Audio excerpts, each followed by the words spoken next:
Después de 50 años de conflicto, Colombia se está asomando a la paz. Hay una serie de factores convergentes que permiten ser optimistas respecto a estas posibilidades.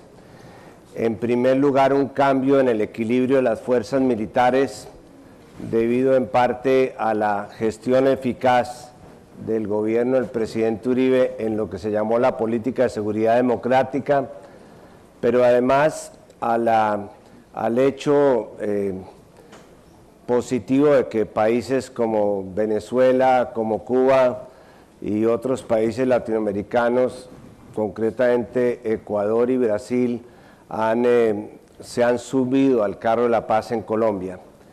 Pero si todos estos acuerdos que se están pactando hoy día en La Habana se llegaran a firmar, habríamos conseguido la paz negativa, es decir, la ausencia del enfrentamiento armado que tenemos desde hace 50 años y que nos ha costado 287.000 víctimas mortales. En ese momento comenzaría un segundo proceso, que sería el proceso de posconflicto, pasar del conflicto al posconflicto. Eso obligaría a pensar en una nueva visión de país. Se trata de construir un edificio en el cual quepamos todos los colombianos. Y ese proceso tiene que tener un referente ético fundamental, que es darle una posibilidad de vida a los 7 millones de víctimas que existen hoy día en Colombia. Esa es la gran tarea que tenemos por delante los colombianos. Es un proyecto de país para una nueva generación. Se trata de construir un nuevo tejido social, incluyendo esos 7 millones de colombianos que hoy día están por fuera, que son los más pobres dentro de los pobres. Se trata de construir una nueva infraestructura física. Colombia está atrasada entre 10 y 15 años en materia de infraestructura por lo que ha sido el costo de la violencia. Y se trata también de construir una nueva institucionalidad. Y ahí es donde comienza a engranar el tema que nos han señalado los organizadores de este evento. ¿En qué consiste esa nueva institucionalidad? Primero, en distinguir el concepto de ruralidad del concepto de agricultura.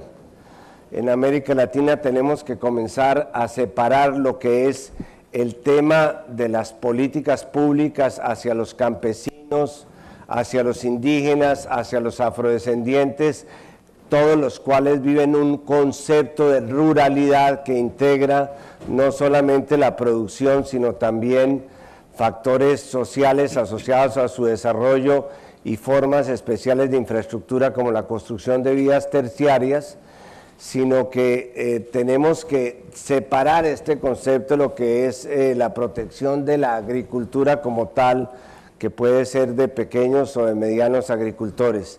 Y dentro de esa institucionalidad tiene que haber un nuevo concepto de lo que debe ser la región.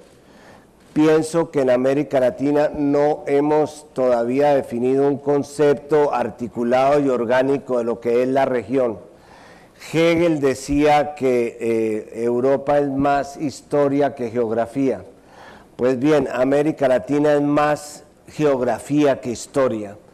Todas nuestras luchas de independencia estuvieron centradas sobre las disputas territoriales, sobre la importancia que tiene la tierra en la definición del concepto de identidad, pero sobre todo sobre la apropiación de esas tierras que generó un fenómeno de concentración de la propiedad que de alguna manera está asociado a los problemas de desigualdad que hoy día frecuentemente se mencionan.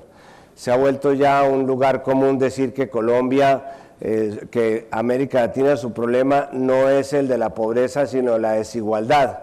Y en el libro de Alejandro, que anoche estuvo hojeando, está muy claro el concepto de la desigualdad y el concepto de la inclusión como remedio para esa desigualdad. De alguna forma, los problemas que está viviendo América Latina es que estamos, profesor Fukuyama, desproletarizando una gran cantidad de gente. Es decir, estamos sacando de la pobreza, estamos siendo exitosos en reducir la pobreza, pero eso está creando una clase media baja, que es la que está comenzando a plantear otro tipo de reivindicaciones sociales, reivindicaciones todas asociadas a la globalización, expectativas en materia de mejor calidad de vida, mejor salud, mejor educación, mayor conectividad. Ahí es donde tenemos nosotros que ubicar el tema de la descentralización, porque si seguimos con el cuento tradicional que descentralización es desconcentración, entonces simplemente sigamos transfiriéndole facultades a las regiones sin recursos y sin autonomías, y nos vamos a quedar en un ejercicio estéril. Yo creo que el concepto de descentralización debe ser sustituido por el concepto de regionalización. ¿Cuáles son las regiones y cómo esas regiones se comportan como tales? Volviendo a este ejemplo en el caso colombiano, la violencia floreció en aquellos estados y en aquellos departamentos en los cuales no había presencia del Estado. A mayor ausencia del Estado, mayor violencia. Y de la violencia armada pasamos a los cultivos ilícitos y allí llegó el narcotráfico en las zonas donde no había Estado.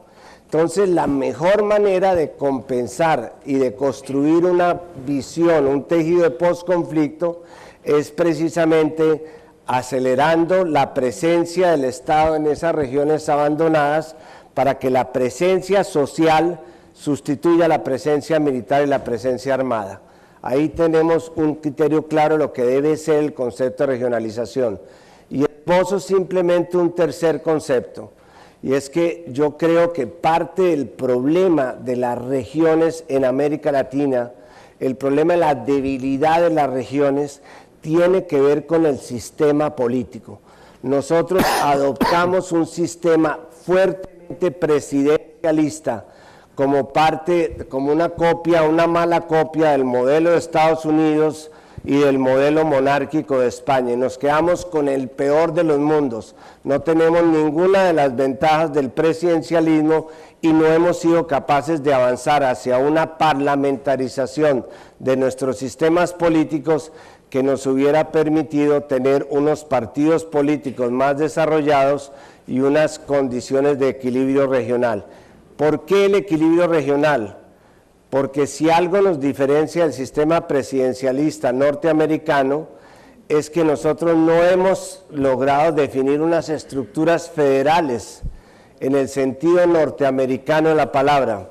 En Estados Unidos las regiones terminaron a través de un pacto en Washington como resultado de una alianza federal, pero el gobierno de Washington es un administrador de los intereses federales.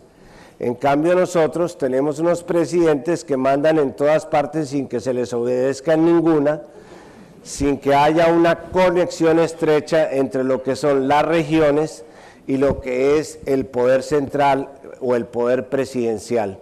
Pienso que la única reforma política importante que tiene por delante América Latina es pasar desde este sistema presidencialista que ha clientelizado, que ha corrompido las relaciones políticas y el ejercicio de la política y la relación del Ejecutivo con el Legislativo hacia un sistema más equilibrado en el cual las regiones tengan una mayor presencia y tengan un mayor protagonismo.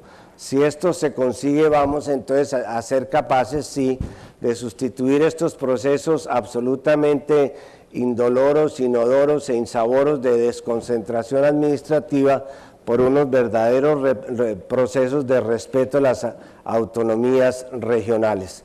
Allí sí tendrán algo que jugar los partidos. Frecuentemente la gente dice que estamos ya políticamente maduros para dar este paso. Yo me acuerdo entonces, y con esto termino, creo que vamos bien en tiempo, de la reflexión que le hace el papá a Mafalda, cuando el papá le explica a Mafalda que estamos, mija, lo que pasa es que nosotros ya estamos políticamente maduros, y Mafalda le contesta, políticamente hablando también, maduros para que nos coma quién. Yo creo que ese es en la reflexión que tenemos sobre esta desconcentración, y dejo también ahí para que no me ponga la tarjeta roja, que en este momento de fiebre futbolística es fatal hablar de tarjetas rojas para cualquier partido.